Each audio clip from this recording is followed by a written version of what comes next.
videographer, soon to be colleagues, and to introduce him, my representative. Welcome to the stage, IBEW State Central Committee member, where's he at? Mike Ellison.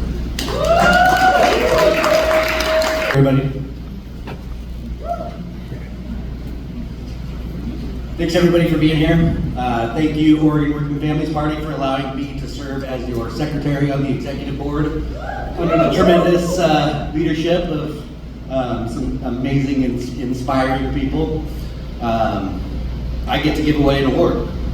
By the way, my name is Mike Ellison. I am a union electrician and a 28-year member of IBEW Local 280. Proud member of Oregon Working Families Party since 2018.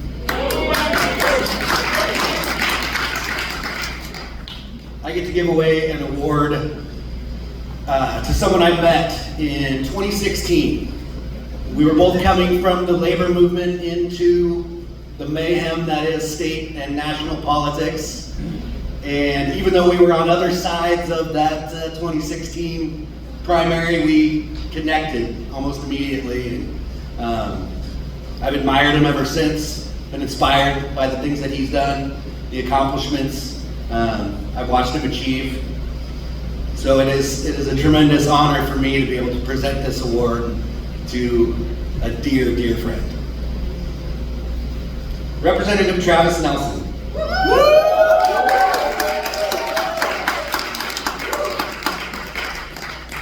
Brings frontline healthcare experience and a background in labor organizing to the Oregon State House.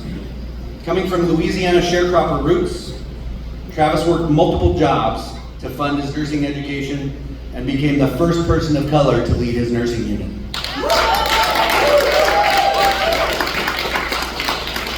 His journey highlights the transformative power of organized labor and accessible education.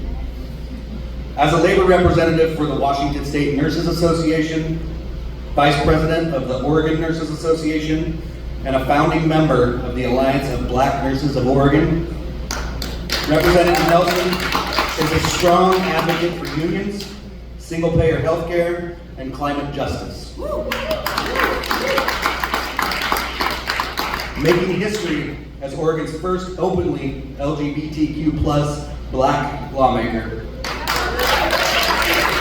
He is a passionate champion for reproductive rights, racial justice, and workers' rights.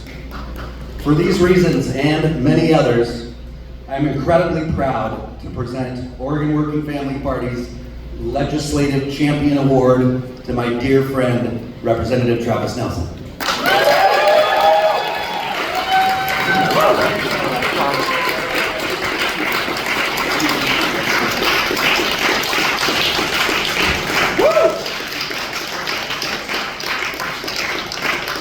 Thank you so much, Mike. Mike and I, although we met in 2016, we got close to 2018 when he ran for the state legislature. He wanted to represent Salem, came within, 2,000 votes, I think, of winning. But I knocked lots and lots of doors for Mike, and he's been a great friend since. Over 1,000. Thank you. I do want to say a couple of things, but before I launch into my remarks that I've written down, I want to acknowledge somebody in this room that has been a mentor to me, and without their advice and guidance, I probably wouldn't be here today. Joanne Hardison, will you please stand up?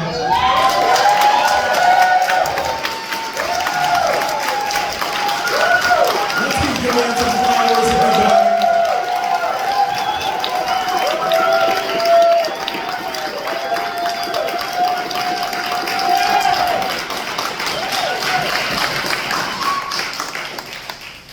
Joanne and I worked together when she was president of the NAACP.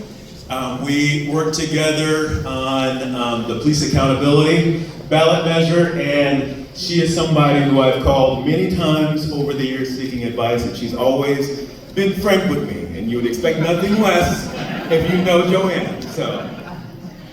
But I want to thank the Working Families Party for this honor. The people. That's why I do this work. Too many people get into politics for their own ego or to help business interests or the top earners. I ran for the legislature for the same reason that I decided to become a nurse. I wanted to make a difference in the lives of people who don't have much of a voice in Salem.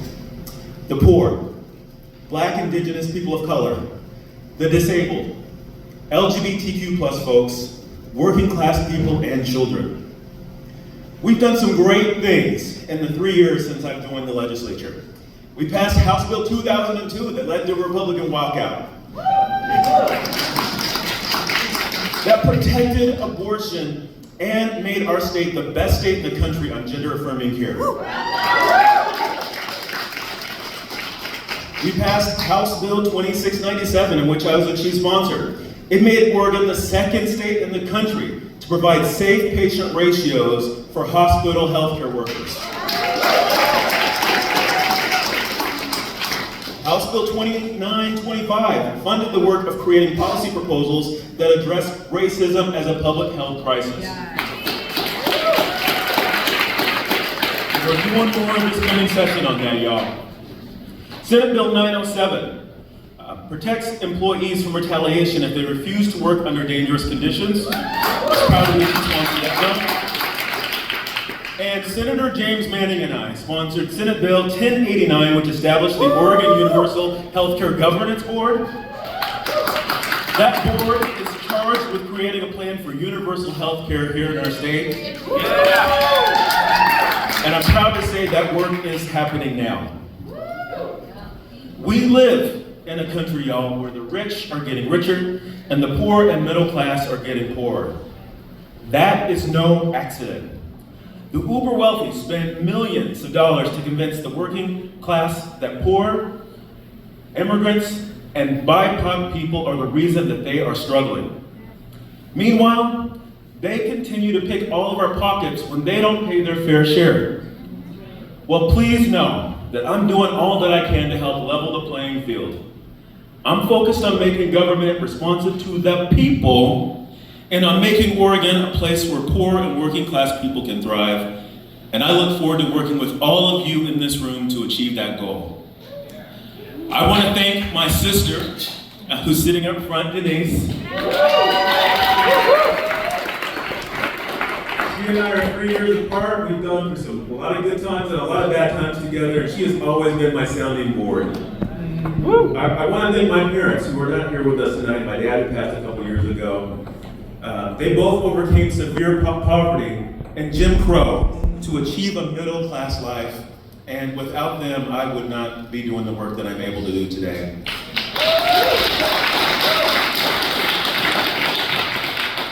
And my partner, Danny, for supporting me through the craziness and the weird hours that go along with all of this work. So, thank you so much. I'm so happy to be in the fight with all of you all, and let's keep moving forward. Thank you.